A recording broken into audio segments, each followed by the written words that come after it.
On deputation from IIT Guwahati, Professor Sahasrabuddhe was a member of faculty at NERIS, Arunachal Pradesh, and IIT Guwahati since their inception and held several responsibilities including head of the department, chairman library committee, chairman JE, dean academic affairs, and deputy director. He serves as a director of COPE from 2006 to 2015.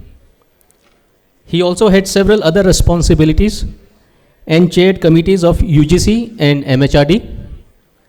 He was chairman of AICT from July 2015 till September 1, 2022.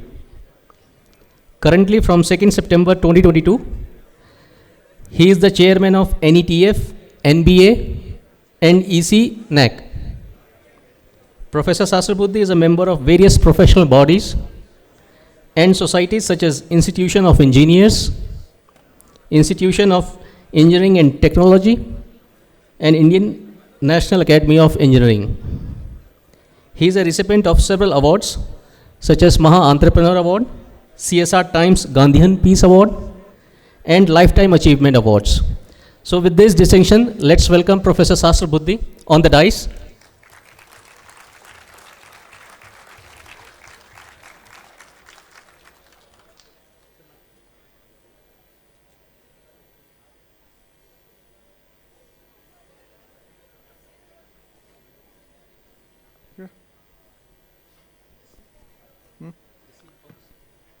It works. Thank you. Thank you, Tushar Jain. Respected Dr. Lakshmikant Beh, Director of this institute, all other deans, HODs, faculty members, and student friends. For some time, I have been thinking about coming to IIT Mandi for a variety of reasons. But nevertheless, this opportunity came because last month we met in IIT Kharagpur, and this date got fixed, and that's how I landed up here. Well, I have selected the topic of national education policy, its implementation, and how it is going to make a big difference in terms of a lot of benefits to the country, and therefore a lot of spin-off benefits which are going to be there. I'm not having any PowerPoint presentation. I'm just going to speak ex tempo. Anytime, if you feel you can stop me, you can ask a question, you can give suggestion, that is welcome. But at the end of the talk, certainly that is going to be there. And if you don't ask any question, I will ask question. And that means you have to be very active in participating in this particular dialogue. Well, national education policy is always called as NEP 2020 because it came into being in 2020, July 29th. Please remember, it was around March 2020 that the international pandemic also had broken. All over the world, there was a crisis. Lockdowns had started. Most of the world was in shambles. Economies were in shambles. And that is the time, at that crucial juncture, this national education policy came. Of course, National Education Policy Drafting Committee, headed by Dr. Kasturi Rangan and the other team members, did not know that pandemic is going to come, but it happened. It was an accident which happened. And nevertheless, if you look at the background, why I'm giving this background, is when the whole country became locked down, all the educational institutions were closed. There was absolutely no possibility of holding the physical classes, meeting like this in an auditorium or in a classroom. But thankfully, compared to most other countries of the world, even the most developed ones, it is India which did not lose any academic year for any student. There was certainly a delay of about 2 months, 3 months. The schedule got upset, examinations were delayed, admissions got delayed. Nevertheless, no student has lost an academic year. Whereas many countries of the world gave 1 year holiday because they were not able to adjust to the sudden crisis which had emerged. Thanks to going back the National Digital Mission, which India had taken up, because of which there was a lot of what we call internet penetration which had happened, high fiber connectivity which had happened. That helped.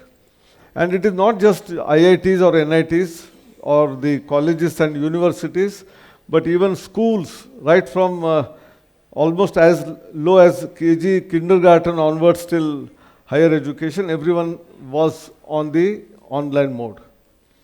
There were difficulties of that. We know that there were a lot of learning which were lost during that time, because it is not the same as what we do it in a classroom environment, and therefore there were learning losses. They were also realized, and there has been, how do we make it up is also being thought about. But nevertheless, we did not lose a year is very important. The second part is that very phenomenon gave us confidence that we can also do education through online mode or through virtual mode. This was not even imagined earlier. It's not that technology was not available. It was not that. Technology was available long back. Please remember Khan Academy, which started around 2000, somewhere around 7, 8 or something like that. It got materialized in the form of a formal education system in 2011. There was Coursera, then MIT edX. My own experience, I should tell you that College of Engineering Pune is second oldest college in the country after IIT Roorkee, was very in low key, and the chairman of the board of governors, none other than the father of software industry in India, Dr. F.C. Kohli, who is no more. He is the founder of TCS, started with 6 employees to 6 lakh employees world over today. That person was the chairman board. He said, if your college do not have good faculty, why don't you take the classes of IIT Bombay? Started way back in 2006.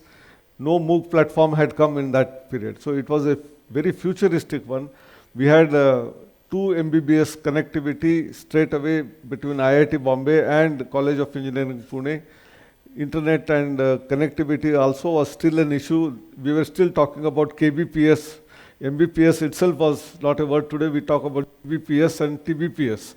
So the world was different at that time, and still we could manage it. So that means the digital infrastructure which was created in India really helped us during this pandemic period in a big way. It also had other benefits in economy, in finance, that I'll come little later as we go along. But essentially, that education. And then national education policy came in. This committee was working for about 3-4 years, and it was announced.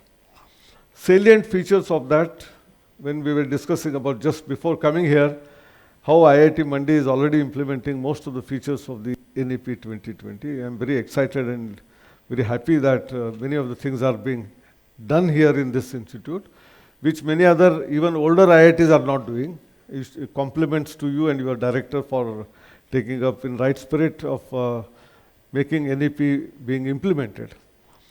I will only talk about few important features of that. And those features I will start from school education. Although you will say that we are all IIT now students, some of us bachelor's, master's, PhD, why are you talking about undergraduate or even going below to high school? It has its own relevance, and that's why I'm going to talk about it. Number one, present system of 10+2. You must have read. Those who have not read, those especially students, those who do not know the entire policy, for them it's important information which they should understand. The present 10+2 system is going to be taken off, and in place of that, there will be 5+3+3+4 system going to come in place. That means 15 years. Presently, we formally talk about 10+2. And all those who have come for undergraduate BTech program, they have done 10+2 and then come here. And 90% of them must have gone to the coaching classes, either in Kota or in Kanpur or in Hyderabad, and then landed up in IIT Mandi or end up in Kanpur or somewhere else. And more or less 2 years of their whole thing, they are burnt out, and many of them don't even have enough strength to continue their education, but unfortunately they have to continue and somehow get their BTech degree and go for job. So the entire school education system needs to be a very focal point in the education system, and transformation was required. And this transformation is very vital. First and foremost, it starts with the child being at the age of 3. Instead of presently, formal education starts with class 1 at the age of 6. It starts with the age of 3, what we informally we have probably gone through, called as nursery, lower KG, upper KG, or Balvatika, Anganwadi, so on. So terminologies may be different in rural area, urban area, but we have gone through, not all of us, but some of us.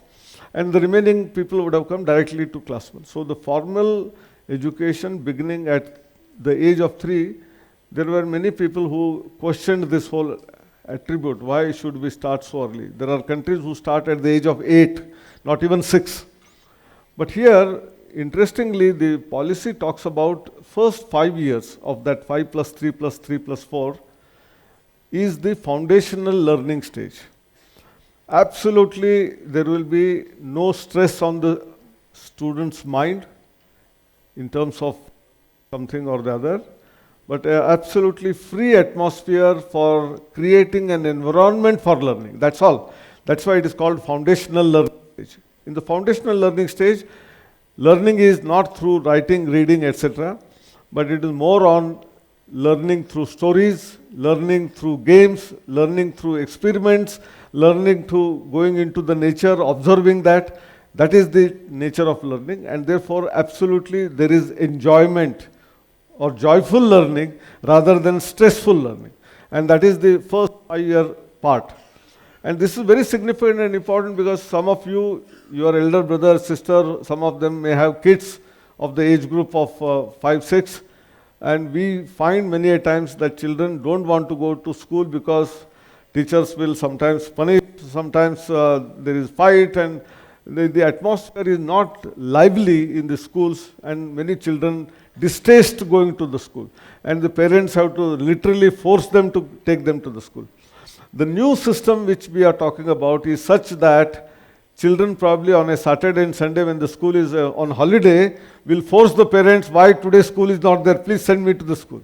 That is the big change, transformation that is expected or looking forward for in the national education policy.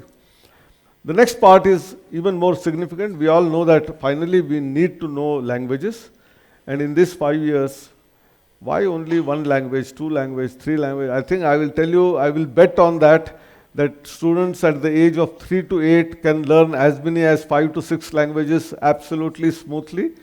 Not in terms of writing, reading script, but in terms of listening and understanding and then talking also.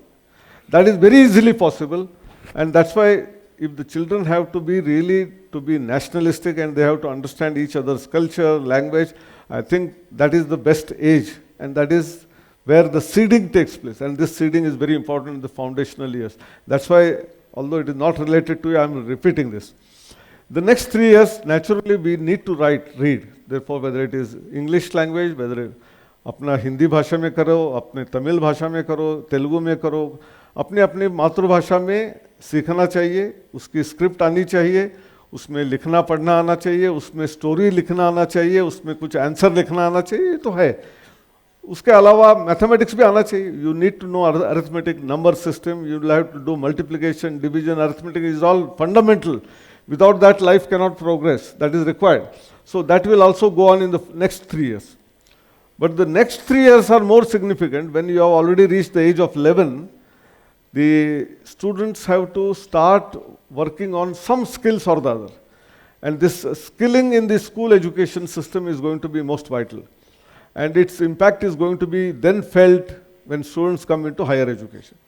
We all know that most of the students who come into higher education, a lot of theoretical knowledge, there is no experiential learning, no practice, and therefore we don't realize the difficulty that a person goes through when they are doing that particular job. For example, agriculture. Farmer in a field, in sun, rain, winter, in all seasons, he has to be outside. He cannot be in an air-conditioned room.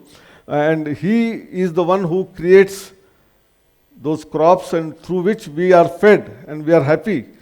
But that difficulty we have never realized because we have never gone through that kind of a process.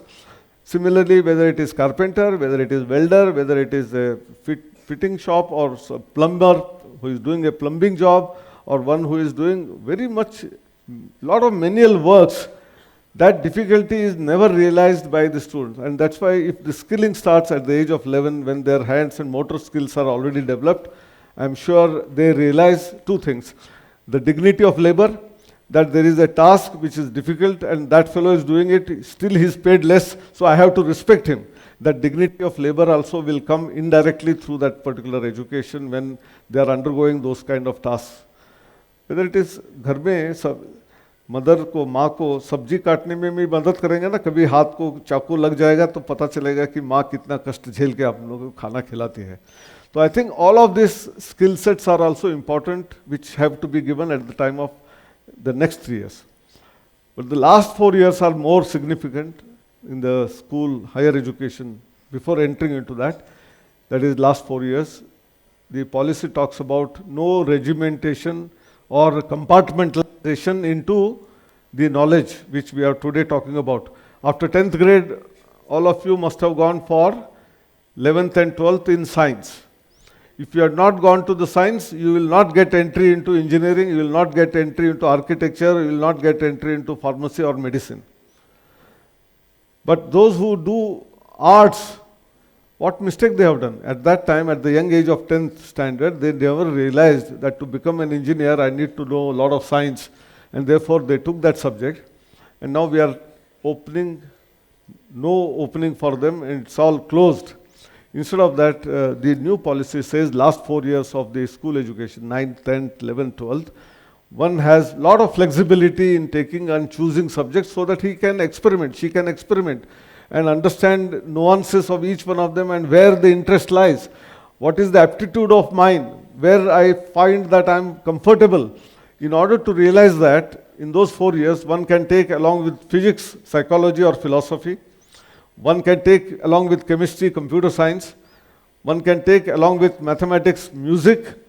And if such combination of subjects are chosen by the students and they complete their 11th and 12th grade, you don't stop them from coming into engineering or medicine because someone has not done maths or someone has not done biology.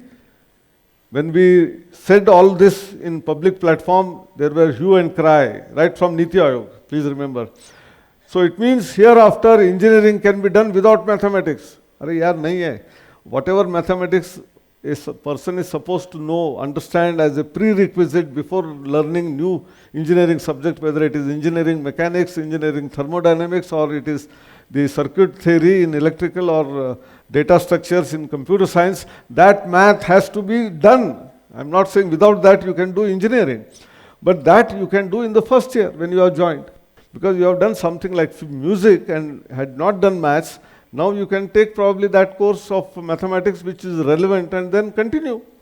You have that talent, you have that intrinsic urge for learning and you will be able to make it up. So this kind of a fundamental change which is happening in the last 4 years of the school education will create history, I'm telling you. There are students who after their 12th grade come into either engineering and find themselves to be unfit and then they have no way to go. So this policy will make use of the ability of the student, understanding their capability, their traits, intrinsic traits, and then probably take up the whatever they want to do. I don't know whether some of them will become great actors, some of them may become great musicians, some of them may become great engineers. Having this kind of a flexibility which is available is the next important part.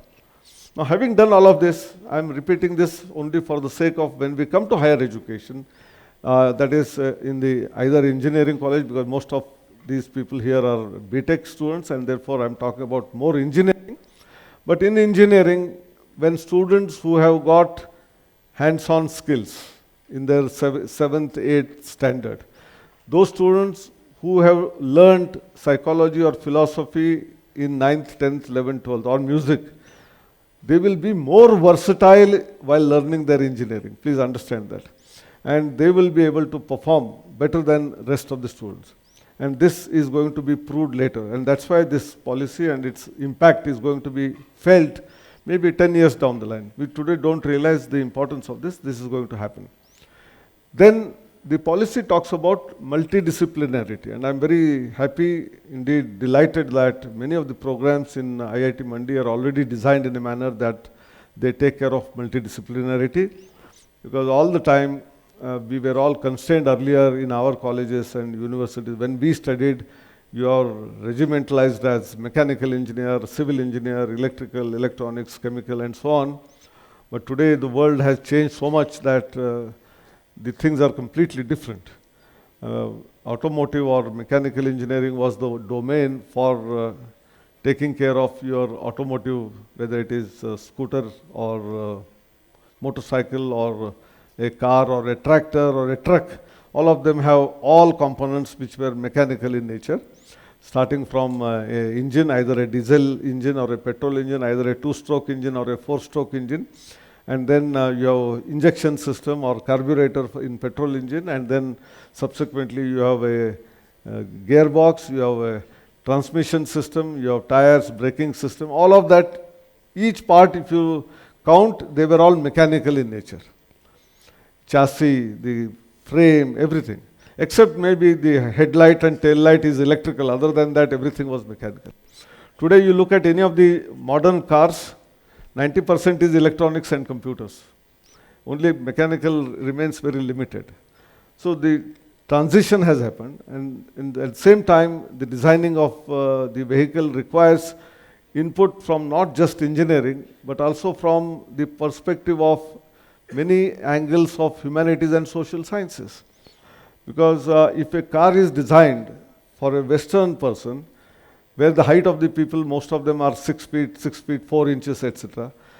In a country like India, where average height is 5 feet, 4 inches, whether Lakshmidharji or Sahasrabuddhe, both of them, for us, that kind of a seat height, etc., we will not be able to drive the vehicle, actually. So we need to understand the social sector, the way it is, the psychology of the people, how do they use it. All of that is important. I had a very interesting phenomenon. We all say that in our house, when we enter, we keep the shoes outside, our chappals outside. We don't carry them inside. Of course, in the north, where cold is too extreme, it's a different matter. Otherwise, in most of the other part of the country, we all keep the shoes and outside, because one is bacterium, etc., which is there. Now today, the health science sector has proved it. That millions of bacterium and very many diseases will come into the home. This is what Europe and USA is today talking about, our philosophy and culture. But the example was being talked about because of the habit that we don't wear when we are in our home circumstances. There are people who have habit of driving the vehicle and by removing the shoes. I don't know how many of you know. I have seen umpteen number of people, they say that I can't drive with shoes on. I don't get that feel. And therefore, for touching that clutch and the gearbox, they need the real feet feel. So this is a psychological problem in Indian circumstances, which never will be understood by an European or an American designer. And therefore, we need to have integration of all variety of courses. We also need to understand economics of that, how affordability of our Indian masses, comfort of the Indian masses, all of that requires really holistic approach towards the design, and that's why multidisciplinarity. Multidisciplinarity is not just within the engineering domain, but beyond engineering domain in terms of arts, artifacts, everything is to be put together. And that's why in all the colleges and universities, the projects which are given in the final year or in the first year also, mini projects, you should never have projects from only students of one discipline. You always put students from multiple disciplines and put them together and ask them to do that, solve the problem. Different variety of new ideas will crop up which you would have never thought of. And this experiment was done by AICTE. I had the initiation of that particular program called Smart India Hackathon. I don't know how many of our students here have participated in Smart India Hackathon. Smart India Hackathon started in 2017, and it is now 7th edition going on. We said we will give challenging problem assignments to students, which they will come with out-of-the-box solutions, and they will solve themselves. They will have some preparation time, but they will solve it in non-stop 36 hours without sleeping, 24 hours plus 12 hours. And that's the challenge which was thrown. But for getting the problem statements, there was a problem. Very interesting. There are millions of problems in our country, right from water resources, water purity, the entire climate change which is happening, or in terms of energy, in terms of transportation, in terms of railway, in terms of flight, our bags get lost on the airport, and sometimes something happens. All of that are challenges and problems. But when we asked government departments, please give us some problem statements, we want to give them a challenge to our students who may solve it, may not solve it, doesn't matter, let them try at least. None of the government departments were coming forward. When we asked, we said, we don't have any problems. Yes, they didn't have problem. Problem were for the citizens, for the people around actually. They didn't have any problem. You go to hell was the attitude. Actually, we had to force, and then finally we got some 300 odd problem statements.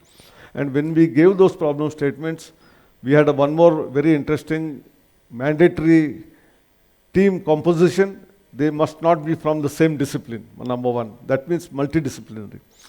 And also diversity. At least one should be a girl student. All girl student team is allowed, but all boys team is not allowed, very specifically. So I think diversity, inclusion, and all of that was ensured, and we found out of those problem statements which were given, several beautiful solutions came which were adopted later by ISRO, DRDO, Ministry of Railway, Ministry of Health. You can imagine they were never thinking of them as their problems, but they finally got solutions to them, and they were so happy and delighted.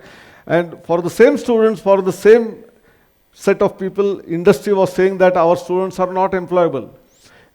Today also, if you look at several surveys by industry bodies like NASSCOM, CII, FICCI, they say that Indian engineering graduates are not employed. Only 50% are employed, the rest of them are not. But if you don't give them opportunity, they can't come up to the expectations. So this was an opportunity. Smart India Hackathon was an opportunity to think out of box, to have an analytical bent of mind, to have critical thinking, bring that all of that into the product which they were trying to develop or design. So this is one part. The second part for industry to do is, all they say is, you have all got theoretical knowledge but not practical knowledge. When we opened up saying that all the students should get internship and they must have minimum 6 months of internship in industry before they graduate, which is the case in the case of medical school. Please remember, medical profession, you cannot practice before you complete your internship, which is of 1 full year duration. Even during their second year, third year, they take the rounds in the hospital and see what diseases are there. They will test the patient, heartbeat, how the injection is given is one part. But at the end of 4.5 years of writing all exams, they have to again go to the hospital for 1 full year, and under a supervision of a senior doctor, they have to go through continuous grill, morning, evening, afternoon. Only then they get registered and they can practice. Come engineering. Today you finish civil engineering 4 years, you start building dams and bridges, who knows what will happen to them later, and that is why there is a challenge. And same way with mechanical engineer like me. We buy a car and on the way traveling somewhere, car gets into trouble because of some problem. I will not be able to fix it. I will go to road mechanic and say that, isko fix karo bhai thoda. So he will do it within no time, but I will not be able to do it. So this is the problem with our engineering graduation, where hands-on practice is missing, and therefore either whether it is not only laboratory classes, but beyond, actually in the industry, how things are happening, one has to go to the industry and do that internship. All of that is coming through multidisciplinarity. Please remember, multidisciplinarity has all these elements embedded, and some of the programs done here are absolutely valuable from that perspective. The next part is about multiple entry and multiple exit. I'm very again happy that in some programs at least this multiple exit, multiple entry has been started in this institute. You may ask, what is the purpose of this? Many of the students get into a particular program not because of their own interest. Even today, it is because of their parents' pressure, relatives' pressure, or the friends' pressure. हमारे घर में कोई doctor नहीं बना, इसलिए इसको doctor बना दो, तो उसको डोनेशन दे के सीट भी मिल रही तो दे दो. हमारे घर में किसी ने इंजीनियरिंग किया ही नहीं आज तक, तो इसलिए इसको आईआईटी में भेजना ही है। आईआईटी नहीं मिलता है तो कम से कम दूसरे इंजीनियरिंग कॉलेज में तो भेजना ही है उसको। उसका बेचारे का इंटरेस्ट म्यूजिक में है, उसका इंटरेस्ट फोटोग्राफी में है।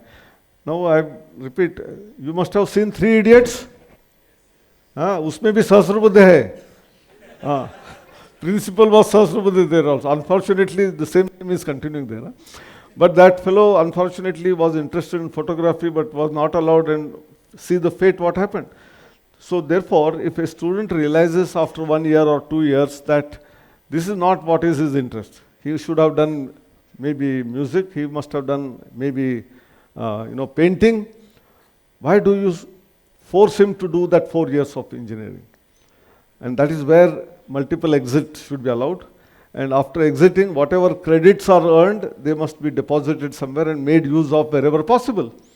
And that's why entry and exit is one phenomenon. Exit is also not because of only not having interest in the field. There are many students in India who, because of family compulsions, because of the income of the parents suddenly vanishes because of whatever reason, or transfers take place, they will not be able to continue the education. In such cases, if they want to go out and do some work for some time and then come back, today, rasta band. क्या होता था? वो, I remember subsidy khel. You know subsidy khel? So you have gone from first year to second year to third year and you drop out. And that university and IIT has a rule in the Senate that the 4-year program has to be completed in 6 years. The 3-year program has to be completed in 5 years. And if the guy, bechara, goes out because of some problem at the family level, because of health condition, because of the salary being not there, because the parents lost their lives and therefore he had to do some work, and then wants to complete his whatever left out program, darwaja band. तो हम इसमें से दरवाजा खोल रहे हैं.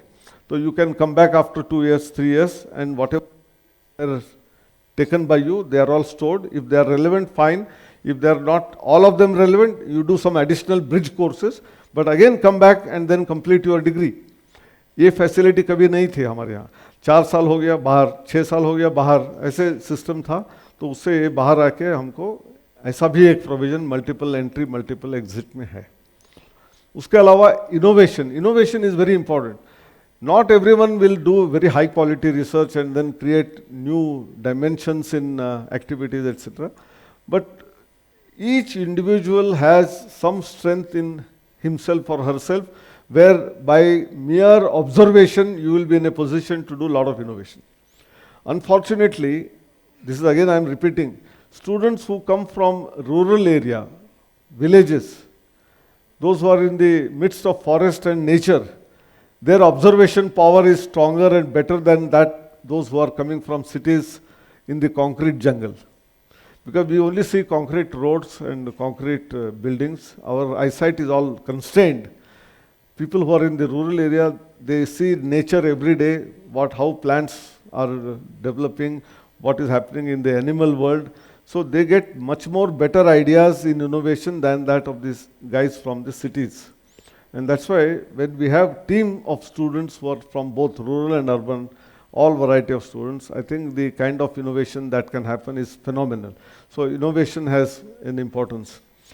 Research is also important. I'm not denying the importance of research. That's why I was today itself when visiting the labs, I was asking, where did you get the fund for such high value equipment? This was all from the funding from the government in the initial phase when the funding is very high.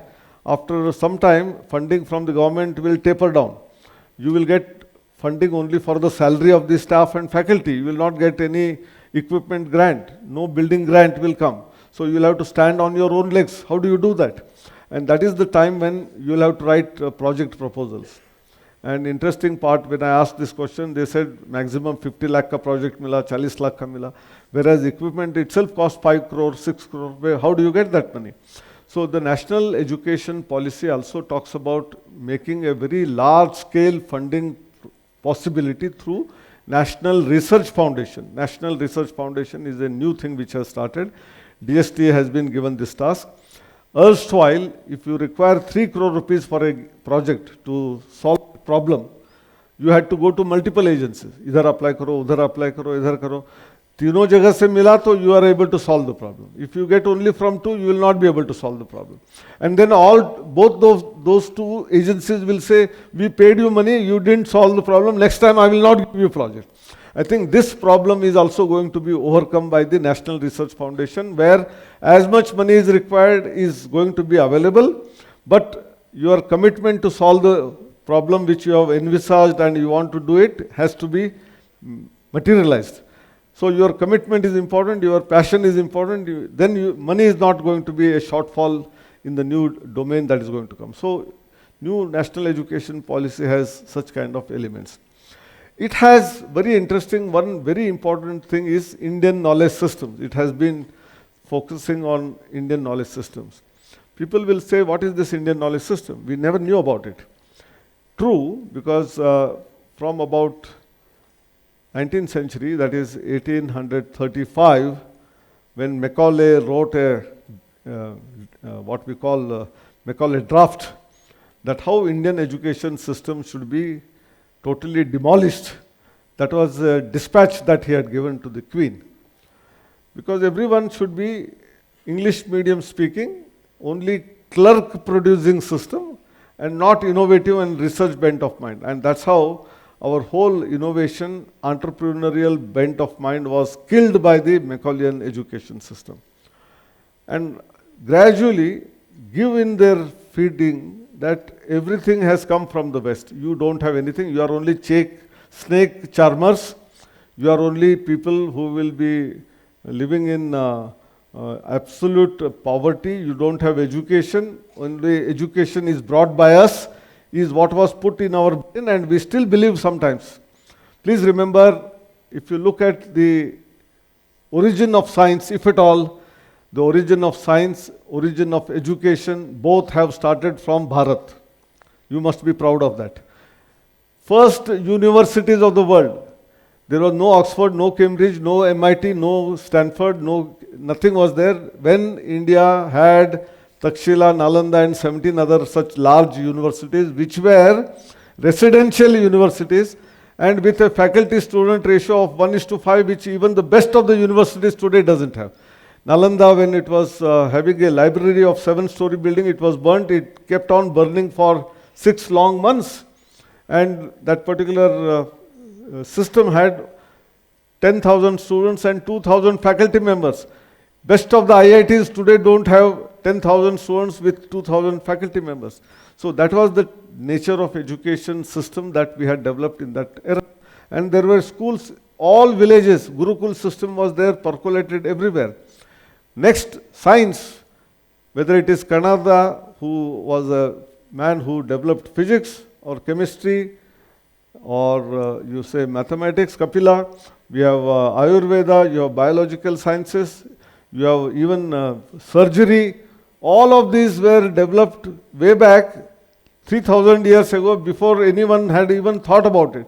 So almost all the laws of nature, etc., were understood. We were seeing both microscopic or nanoscopic to the macroscopic and megascopic.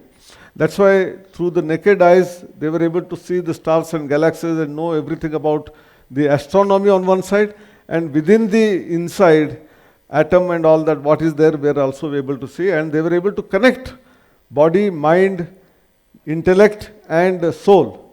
These 4 important concepts in the Indian knowledge system, and therefore they were able to do penance and then understand physics, understand chemistry, understand mathematics, understand biology, built our towns and cities which were very far ahead of the times, whether it is in Mohenjo-daro or anywhere else. And therefore, unless this is taught in our schools and right from the nursery to higher education, we think that everything has come from the West, and we were very foolish, we didn't know anything, we were totally illiterate. This feeling is embedded in our DNA, has to be removed. Our DNA needs to be cleaned up. There is rusting which has happened on our body, that rust has to be removed. Whereas our iron pillar from Delhi, which is standing for more than 1,000 years, is not rusted. You show me one steel in the whole world where the steel will not get rusted in the sea atmosphere, but we had produced such kind of high quality steel. Therefore, I think, my friends, we must be aware of our ancient traditions, science and technology. See the temples, they are standing 1000. Which concrete building will stand more than 100 years? They will all collapse. These temples are standing for more than 1000 years. So we had civil engineering knowledge, we had water resource management, all of that. So we must be proud of that heritage is one part of that. Secondly, value system. We need to have students who are going to be value-based, means high integrity, high honesty. If that is there, it will take you to places. Otherwise, sometimes by being dishonest, you will get some kind of a profit or whatever you call it. But that will be not long-lasting, it will be short-lasting, and you will be caught someday or the other. And many times, one lie, to cover it up, you do another lie, and finally you get caught. And that is what is happening in all domains, whether it is in business, in politics, everywhere. So those who are really honest will have a long haul. लंबे race का घोड़ा वो होता है जो हमेशा honesty integrity से काम करता है, हार्ड वर्क से काम करता है. So all of that is also part of the education system, right from school to higher education. And that is also part of this whole system. Then I have already talked about internship, the evaluation, that is very important. The last but not the least, which the policy also talks about, is about our evaluation system. How are we evaluating our students? The learning outcomes, how are they evaluated? Right from our KG, we have a question paper, normally of in the lower classes 2-hour paper, in the higher classes 3-hour paper. Our standard paper is 2-hour or 3-hour. And there are some 6 or 8 questions. You answer any 5 or something like that. Students, what they will do? इस साल last year में ये question इस topic से आया था, तो इस बार ये शायद नहीं आएगा, तो इसको छोड़ दो, पढ़ाई बंद. तो दूसरे कुछ करके 5 तो समूह मैनेज कर दो, कुछ पास हो गया, मार्क्स मिल गए. But if you ask where do you apply it, why do you apply it, how do you apply it, ना मुझे पता है ना मेरे टीचर को पता है, मेरे टीचर ने नहीं बताया तो मुझे कैसे पता चलेगा, ऐसे बोल देते हैं. तो therefore the entire examination system itself needs to be completely innovative in terms of asking right questions to students, so that if they have understood, only then they will be able to answer. Today is the world of ChatGPT, AI, open AI. So if you give a difficult assignment also, a student will go home, will open his laptop, ChatGPT को पूछेगा इसका क्या answer है, आपको teacher ने बोला है 2 page में लिखना है तो वो 2 पेज में देगा. इफ यू आस्क 4 पेजेस, वो 4 पेज में लिख के दे देगा ChatGPT. And you can produce it to the teacher, cheat the teacher, get the marks. But the real thing is, have you really understood?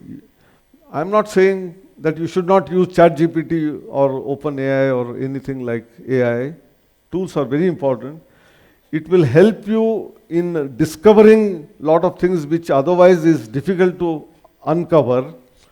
Because in our times, Professor, if we want to know something new, we have to go to the library. Library में in a given institute, in a given town, city, there is a limited scope of a library, maybe 5,000, 10,000, 40,000 books. You have to hunt for that, but that book may not be available in our town, then I don't get it.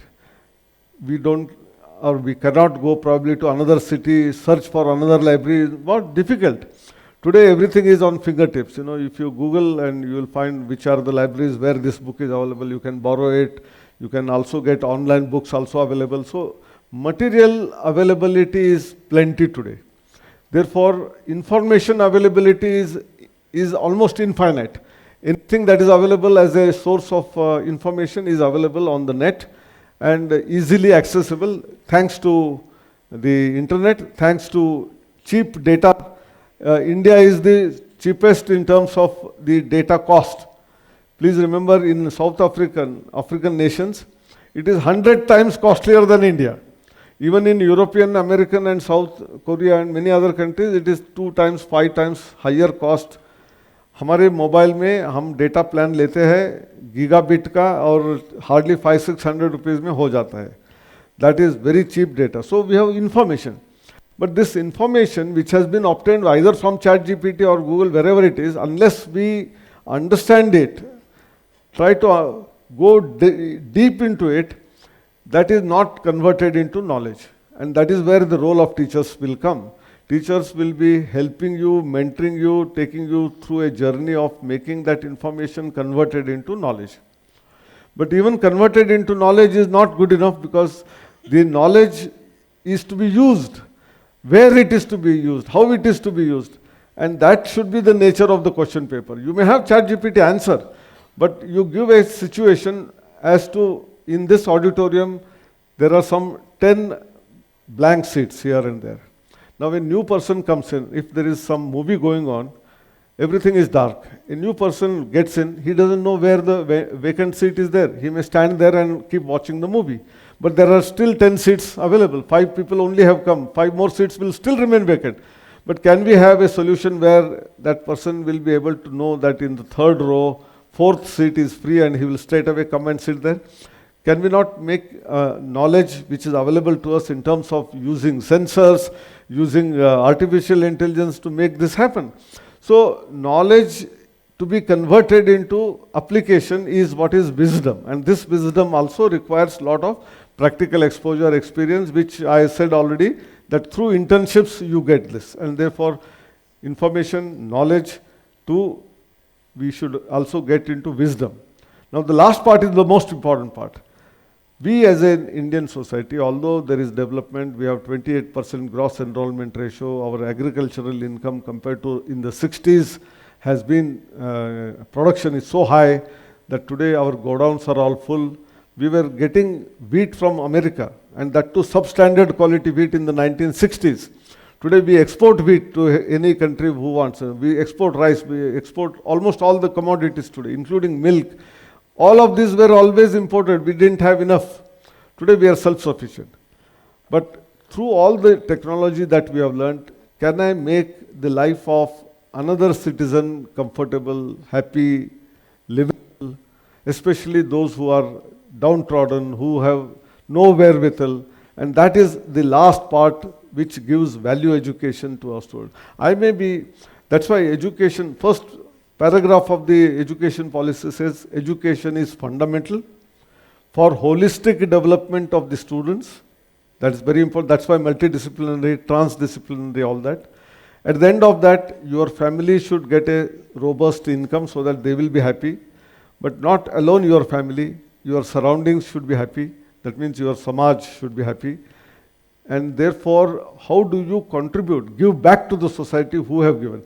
Because if 28% GER is there today, that means 72% are not coming into higher education. They are leaving their schools at the age of 10 standard itself. So what mistake they had done? They are also intelligent, but they unfortunately could not do it. So how can I help them? How can I be empathetic to them? I think this spirit also should be imbibed while you are in the schools or colleges. And that is another area which we have to do, universal human values program. How do you understand humanity? You have to have sensitivity towards other human beings. Not only in our country, anywhere else in the world. Whatever religion, whatever caste may have, but how I have to be sensitive to the needs of the other person is very important. Respect for that individual. And that is how good citizens are created, and when good citizens are created, good nations are created. And that's what our Prime Minister often talks about, not only Atmanirbhar Bharat, but this next 25 years is going to be the golden period where a lot of things are going to happen. Please remember, there is no other country where digital transactions to the extent of 48% are happening. Thanks to, again, COVID, that we started using it, and demonetization we started using. And today, 48% of the world's transactions of digital economy is from India, from the smallest of the place. Who can imagine in a rural area, a sabji wali and a soda bottle बेचने वाला, उनके पास भी एक QR code होता है, and you don't have to carry purse, you just click it and then pay and go. No change problem, etc. पहले झगड़ा होता था, ऑटो रिक्शा को 28 रुपये बिल हो गया, 30 रुपये देने से ही says 2 रुपये सर नहीं है, तो उसके साथ झगड़ा करते थे. तो अभी 28 है तो 28 मिल जाएगा उसको on the spot. So I think we have gone far ahead in terms of digital. We have gone far ahead in terms of even developing our own vaccine. So in terms of defense, Lots of defense equipment are being manufactured and we are supplying to the other nations. We are being exporters now of the defense equipment, which we were clear. So you go step by step in every domain of life, we have been improving. Two important examples is Indian economy, which was at 1 CE, pre-Christ era, BC. We were 33% of the global GDP. This is also to be understood by our students. 33%, one third of the whole world's economy was run from India. And at the time of independence, we were hardly 4%. So we are now slowly coming up. Today we are also fifth largest economy after about 10 years of effort. And we are inching towards third largest economy. Lot of startups have come up. We had only 400 startups 10 years ago. Today we have 110,000 startups, more than 110 unicorns with $1 billion of what we say valuation of that. All of this is happening in just about 10 years' time. Please imagine next 25 years. By the time India celebrates its centenary celebration of independence, this will be even multifold. What we saw the progress is going to be accelerating now, hereafter. Because once you have, Newton's law is very important. The first law, second law, third law, all are very important laws. They are also in public life. Unless you apply force, body doesn't move. It is remaining in state of rest.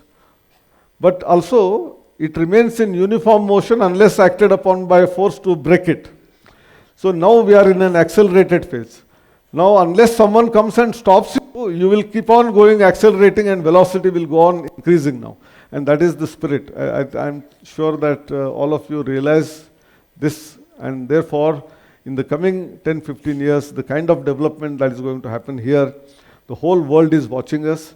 They are looking at us for not only technology in terms of digital technologies, they are also looking at us from economic point of view, they are also looking at us from political point of view, because wherever there are conflicts anywhere in the world, the only country where they are looking at that they can neutrally solve this problem is India. Please remember that, whether it is Iraq, Iran side, or Gaza Strip and the Israel, or between Russia and Ukraine, they feel that United Nations also cannot solve the problem, but India can solve this problem. Can you imagine the kind of, the confidence that the whole world has got into India? And this is going to become more and more, and therefore people will want to come here rather than going out. So my young graduating students who are here, they're everywhere sitting there. This is a country of opportunity. This is going to be the next America, whatever you call it, because everyone was seeing opportunity in USA. Now opportunity is in India. And please remain here, contribute yourself, make the other people who are living in the rural areas here, there, everyone to be happy. Then the movement of villagers into cities and creation of slums will not happen.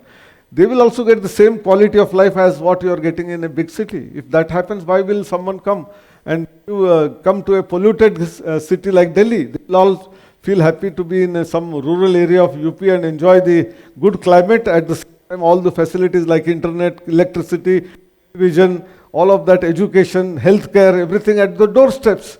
All of that is possible. So technology is an enabler, whether it is in agriculture, education, and healthcare. Three important segments. And I'm sure this education policy is going to create, my title I had deliberately said spin-offs.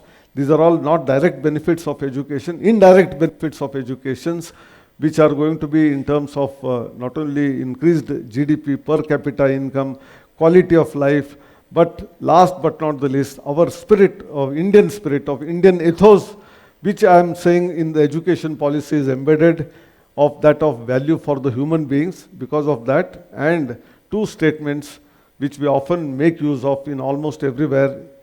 In the true spirit, when we start implementing, the world will be at our feet. And not by conquering by sword and by gun, but by our philosophy. Sarve janaha sukhino bhavantu. This is a shloka.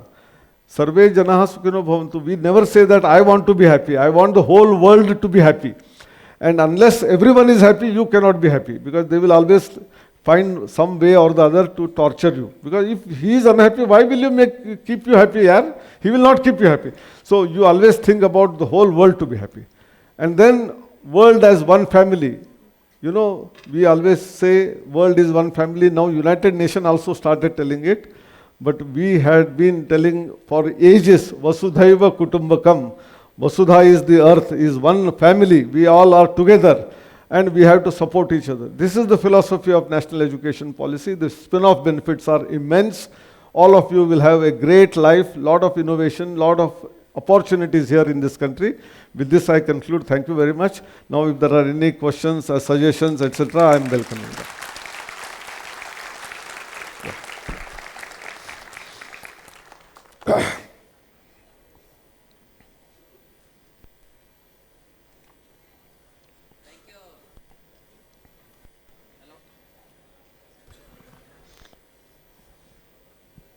Hello. Yes. Thank you, Professor Sahasrabuddhe, for a very nice talk. And many things you made very clear. This 10+2, when government is going to withdraw it? Is there a deadline, some timeline? And given this 5+3+3+4, this educational pattern, when it will come, will the curse of coaching will go away? It is expected to go. That is why it has been done. The first 5-year curriculum is already in place. Very interestingly, there is a toolkit which is created called as Jadui Pitara. I don't know how many of you know. Jadoo is magic. Jadui Pitara is a box where a lot of items are there which are consisting of lot of gate, ports, etc. By opening up, your inquisitiveness, if that happens. Please be silent. Please be silent. Okay. Be in your place. Yes. So Jadui Pitara is the place where all these small items are going to be there. One kind of a sanduk box. Inside that there are things. In the school when open, naturally children are getting into it. There is a balloon, there is some small item, some charts. They will get excited about learning from out of them. So that is one part which will start. And this is already started. This 5-year curriculum has already begun in many places. Curriculum for next 3 years to next 3 years and next 4 years is being revised. Some portion is already done. Yesterday, day before yesterday, I was seeing NCERT news clips from Times of India, Indian Express, what changes are made in history, sociology, in science, etc. So once the curriculum is prepared at the national level, our education is in concurrent list. Both state and the central government have to work together. So some states have started adopting. Some states for political reasons keep saying that we will not implement NEP. Forget about what they say. Everyone is going to implement because there is nothing which is against any of the citizens or any of the state in the policy. The policy is so transparent and so clear. They may only, what they may do is, they will have another committee of their state. They will say, we will create our own philosophy of education and 90% will be same. They only want their brand to be there. That is political. I think we should not worry about it. I'm sure over a period of time, some states, I don't want to mention the names of the states, but they flip-flopped and finally they came to know that this is the only way, right way of doing it, and they are all coming forward. So maybe another 3, we will have the entire system of 5+3+3+4 in full swing because the curriculum is not yet ready. Curriculum is getting ready, another 1 or 2 years, and then it will be rolled out. So by 2029, can Oh, we say? much earlier than that. Much earlier. It will be all started. Yeah, he has some question. Yeah. I'll ask next. Hello. Yeah. Thank you, Professor Sahasrabuddhe, for your wonderful lecture. I have a question. Just as pedagogy of learning is being taken care of in this NEP, is gerogogy also taken care of? Yeah, that we need to have lot of teacher training programs. I missed out on that front. The policy is emphasizing on teacher training in all variety. And for that, Malviya Mission Teacher Training Centers are established. So there are courses which are of elementary level, higher level, all of them will be brought into one platform, and gradually they will be covered to all the teachers of the country. Only then we will be able to successfully implement all of that. So that is actually one part. The other part is that we can also have various senior citizens, maybe they are also sexagenarian, heptagenarian, octogenarian, who are ambitious of extending their horizons of learning. And is it possible that? No, I think you are not aware of a platform called Vidyadan. Okay. There is a platform where anyone, any senior citizen, retired IAS officer to police officer to a teacher or anyone, they can tell in what domain what they are able to contribute. It is not cash, it is only in the form of their, and we have already allowed what is known as professors of practice. Even working professionals, either retired or presently working, who do not have even PhD degree are allowed to be a professor in an IIT as well. So all these changes are going to take shape as we move ahead. Some IITs have implemented, some are still in the stage of implementing. If you have an agriculture program, suppose, a very modern farmer who has developed productivity of very high quality, of good quality also and quantity also, can he not be called as a professor of practice in agriculture engineering? He may be only 10th grade, how does it matter? He will bring that value to the classroom, which probably even a PhD in agriculture may not be able to bring it. So this kind of thing. But you should not bring just because he was my relative, so bring him in as professor of practice, but really a person who can bring value to the classroom has to be brought in that state. Thank you. Yeah, Dr. Shobhajit asked the question I wanted to ask. Hello. So yeah. I have just one doubt from my side. Yes. That it's actually very informative for us that the plans are going to be changed, and that will encourage the newborn child as well for the education. But one doubt I have that in this plan actually, basically previously it was 10 plus 2, it was overall 12 years. Now it's getting 15 years. So when the child will know that he has to take additional 3 years for education, even for the parents also, they has to take a burden for another 3 years. So do you think that it will have some side effect for even entering in this new plan for the new generations? Today also, these 3 years do exist. For example, as I said in the beginning, whether we call it as nursery, you call it as lower KG, upper KG, even in rural areas, they call it Balvatika, Anganwadi. So children are now also going into those kind of setups. But unfortunately, it is not all 100% of the children. Maybe 60-70% of the children who are able to do that. Now it is being extended. Therefore, there will be a lot of government support for this. Therefore, there will be no additional burden on the parents. They will be too happy to lend their children to go to the school. Less trouble at home, more enjoyment for the children, learning through joy. That is what is going to happen in these 3 years. In fact, it is 5 years, not 3 years. But the present to first and second standard is engulfed in that first 5 years, from age 3 to 8. Okay, thank you. Sir, my question is regarding this multiple entry and exit. So till date, we see that this entry is especially society driven or parental driven. So how do you think this exits will be negating those aspects? Like if student wish to exit, it won't be driven by stopped or driven by society. How effectively that will be taken care of? No, exit is only for those who find that there is a difficulty in continuing in that. We don't want any exit to happen just because there is an exit available. Exit is essentially because someone who was not interested in, say, learning economics was thrust into economics, but he wanted to do, say, music. Now, why should you continue with that 4 years of program and then finally I have not got anything, and I feel myself as a failure in life, whereas you are not. Because your basic trait and interest, trait, or whatever you call it, aptitude lied in music. So therefore that exit is there. Second exit, which I said, is because of family compulsions. If the society is able to take care of by giving scholarship and also take care of the family who is in distress, I think no one would like to exit halfway down the line. If I have come for engineering, I am in second year, my father passed away. Now my mother is not employed. My younger brother and sister are also in 8th standard, 9th standard. They also need education.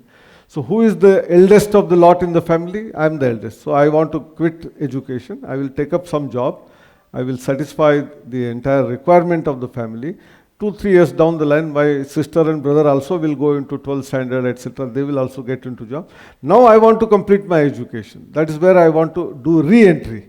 We have a satellite entry and re-entry vehicle we talk about. This is a re-entry into education, back again.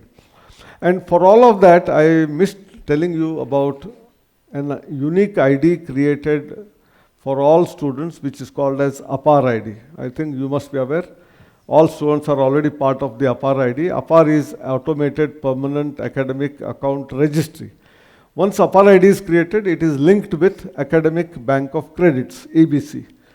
That means all the learnings that one does, formal, informal. Even professor was talking about creating sports facility and sports credits, or credits for cultural activities, credits for some craftsmanship. If these are all deposited there formally, officially, they may be considered by the university or the institute for giving degree, or may not be. But still, it is an authenticated record of your learning, which will be helpful for higher studies, which will be helpful for when you apply abroad also for some courses. They will say that, oh, you have done something more than what the university had prescribed. Plus, employer, if you have applied for a job, they will say that, oh, you know so many things other than what is formally in the education sector. So you will be more sought after person because you are more holistic, you are able to take care of the teamwork much better than the rest of the people. So this academic bank of credits is very fundamental and important, where all the credits earned by the students will get deposited. So that is where what you are saying has direct value, that gets value added to that. Okay, thank you, sir. Yeah. So my question is the execution part of this NEP for higher education. So right now, multiple exit, many of the institutes are adopting it. What are the challenges for multiple entry? Because there is not much of discussion about that, and what kind of planning is there? Challenge in terms of accepting courses done by someone else. The first step already which has started by most institutions is allowing students while they are still in the college or university. For example, you have yourself allowed an MOU, and some students go and spend 1 year in another institute, 6 months in another institute, credits earned from there will bought back. They are added here. This is the first step. When this becomes mature, then we have respectability for the courses done in another institution. So if a student from, say, Rajasthan has completed 2 years and has earned some number of credits, he wants now to come to Himachal Pradesh and study because his father got transferred here. Or especially in the case of girl children, it is more important because they don't want to leave behind a girl child in a hostel because some security issues, etc. So what will happen to the credits earned if they are available, which are authenticated by the earlier college or university, and a willing university is there to accept those credits, then naturally one can progress beyond what is learnt and then continue. That is how entry will happen. And the flip side I am telling. Now suppose a student has gone through JEE, he could not get any seat at anywhere, he did not even get in NIT, then finally he landed up in some small private college in some place, and he did 1 year study there. And next year, because whatever he dropped because of that reason, or he took an exit, and he comes to IIT Mandi and says, I want to take admission in second year. Will you be allowing him? You will not allow. So what will happen if you are in an institution of the similar level from where you have done your earlier part, because final degree is going to be stamped on IIT Mandi certificate. So you will look at it that if someone comes from IIT Bombay for directly third year, I will accept him. From IIT Delhi, I will accept him. Maybe some NIT also I will accept him, but not from some engineering college. Otherwise, it's all backdoor entry to get that. So there are some challenges. But nevertheless, the very fact that you have started exchange of students' credits with some universities whom you feel they are of the same stature. So if you are accepting those credits now, if a student from that institute comes tomorrow after 1 year or 2 years of study, I think it should be a natural progression that you must be able to accept it. There is no problem in that. So that is how you have to do it yourself, actually. Thank you very much, sir. So thank you for your insightful talk. While this transition from 10+2 to other system is going on, how do you see that faculty members of institutes of higher education should prepare themselves for this transition? See, I have told about both. I didn't mention one part which is about bridge courses. So I repeatedly, indirectly referred that some maths someone has not done but still comes in engineering. We need to teach him basic algebra, you have to teach him calculus, you have to teach him differential equations before he can understand either engineering mechanics or so that part he has to do it in the first year, which he had not done earlier. So these are all called as bridge courses. So that is how you have to be prepared for having variety of extra courses which will make them level with the rest of the students who have done formal 11th, 12th purely in science. This is number one. Similarly, exit part, which someone exits at the end of 2 years. There were all common, similar courses done by all the students during those 2 years. Now, with those 2 years of input which the student has gone through and learned, maybe he is not employable. So, out of those 2 years, whatever courses he has done, where his talent lies, where his aptitude lies, if you give in the summer vacation before he quits some additional courses as exit bridge courses, he will become employable. I am just giving an example. Someone is leaving at the end of first year, but in the first year we have a mandatory computer programming, we have engineering, graphics, we have workshop, 3 important courses other than physics, chemistry, maths. Now in one of these 3 subjects, he had excelled, suppose. So he was very good in machining, or he was very good in maybe computer programming. Can you give him additional 1 or 2 programming languages skill set, and how do you really create a good software in the 2 months period and then leave them out? They will become very good coders actually, or very good machinists actually when they go out. And that exit with a certificate when going, along with that some additional bridge courses will make him or her employable. Similarly, someone who has come in from somewhere outside, if that person has not done something, we must create those prerequisite courses which are required for learning the 2nd or 3rd or 4th year. So that is the preparation that is required. And you don't have to require to have more faculty. The same faculty can take an additional course on mathematics or chemistry, or where the student has not learned something, that course you have to offer him. And today one more thing is available. Apart from your own institution, you may also suggest that you go to the MOOC platform SWAYAM, do these courses, only then you will be continuing with that. So normal courses of our institute you are doing, but you take MOOC courses of mathematics or physics and come prepared, you be level with the rest of the students, understand that, then only you will be able to understand the next topic, otherwise you won't understand, everything will go above his head actually, So for achieving those 4 targets of information, knowledge, wisdom and empathy, so there should be, say, a particular emphasis from this 3 plus 3 plus 4 or after 4, or like it will automatically come, because the current system is we are over biased for this information based. So say up to even graduation level, we are just immersed on information accumulation or to some extent to knowledge.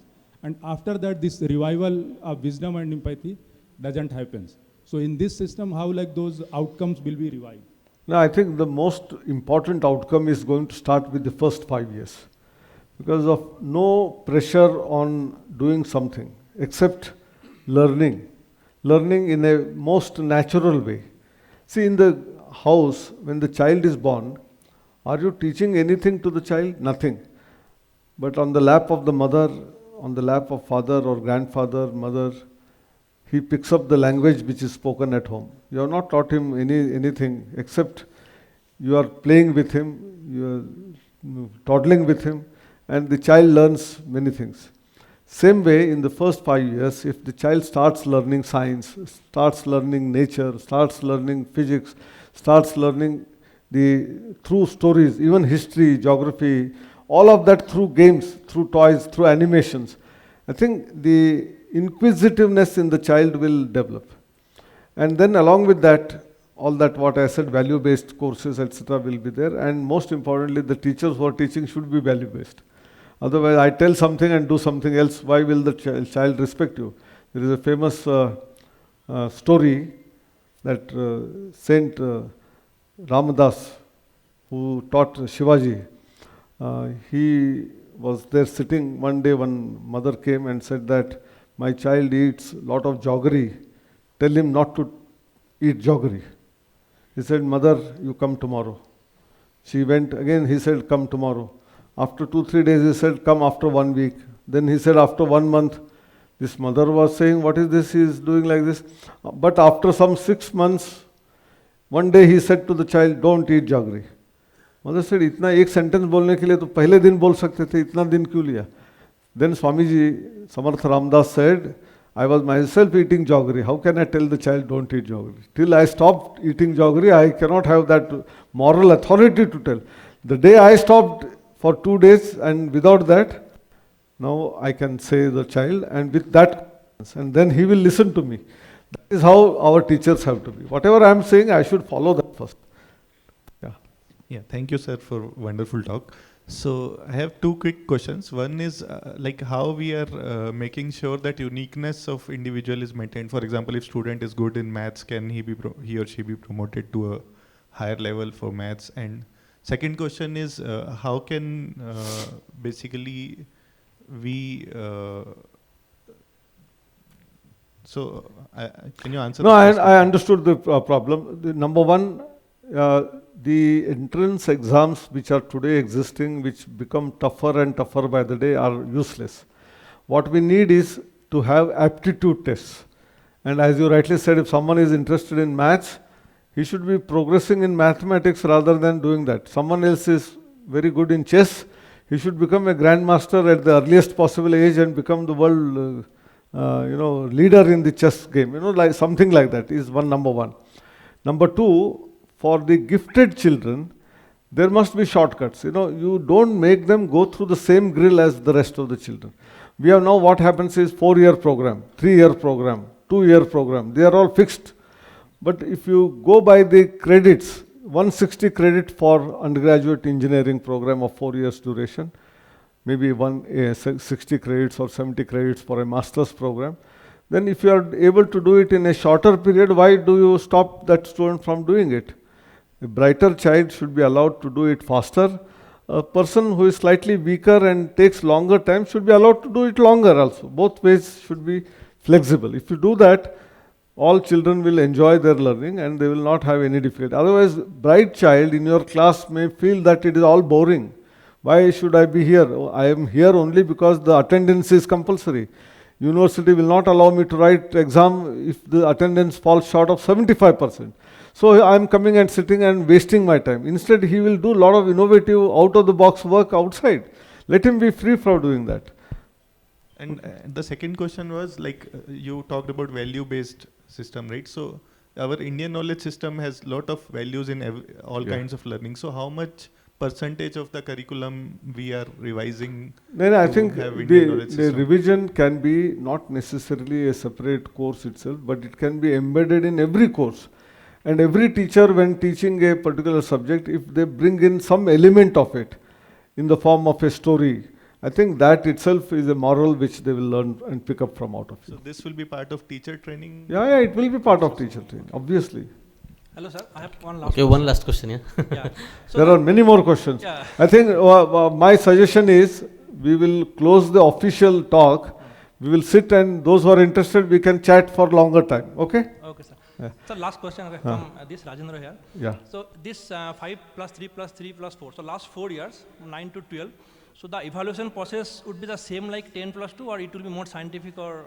No, I have been repeating, our whole examination system, right from KG to PG, is based on rote learning. You write, many school teachers, when they teach in the classroom A for apple, and if the child has written A for some ass, he will be getting 0 marks.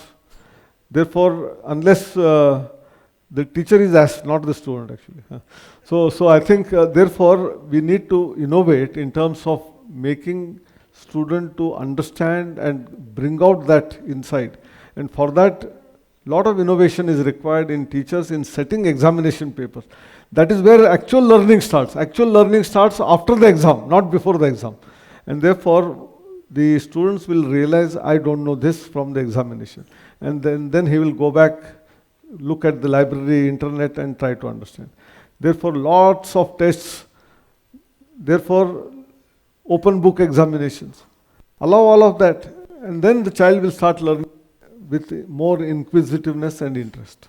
Sir, we can have only one last question from the student, Yeah. because there were so many questions from the Good faculty evening. member. Yeah. Good evening, sir. Yeah, good evening. Sir, I have a question like the new education policy aims and motivates one to discover his or her true interests. So the entrance exams which exist today, like for our the JEE Advanced exam, it includes only the physics, chemistry and maths. Like I wanted to be a computer engineer. So, and till 12th I have discovered like I am very good in computer and I want to pursue it as a career.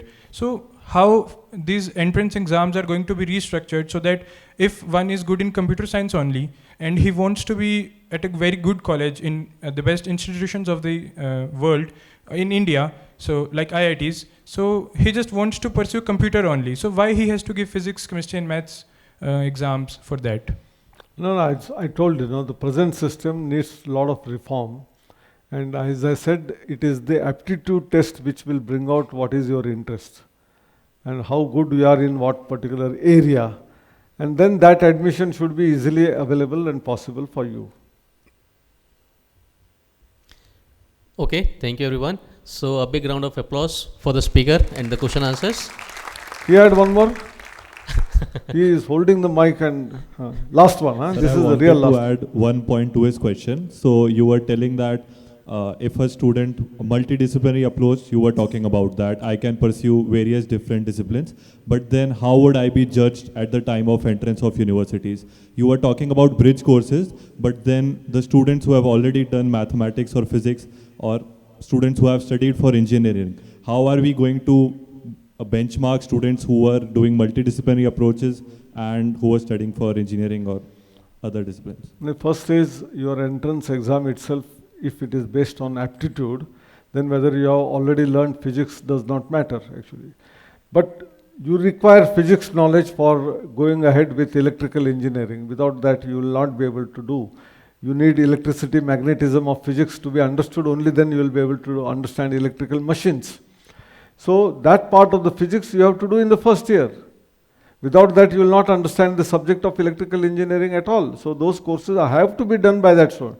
Another student who has already done that physics in their class 11, 12, whatever, 9, 10, 11, 12, he need not do that course. He will do some other course in that period. Is that okay? Yeah, okay. Thank you, sir. Okay, thank you, sir. So we invite Professor, our director, just for the felicitation. अरे बाप रे, टोपी डाल रहे हैं.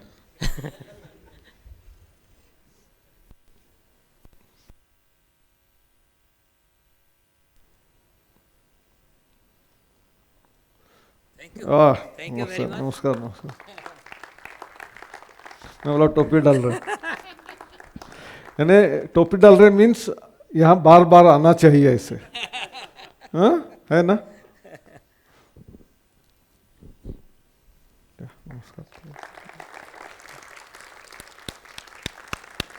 It was very interesting, and in fact, this NEP policy, nowadays students will get UPAR ID, and whatever the credits they are earning wherever, all will get all deposited. will be there in the UPAR seat.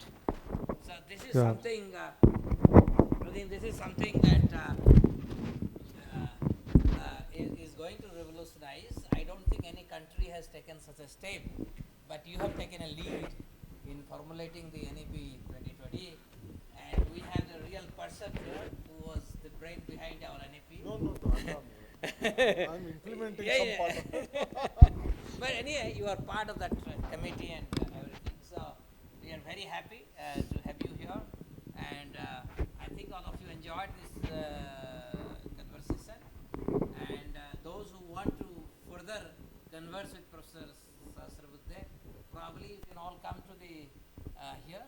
Yeah. So here you can have, or how many of you are having more questions? Can I see?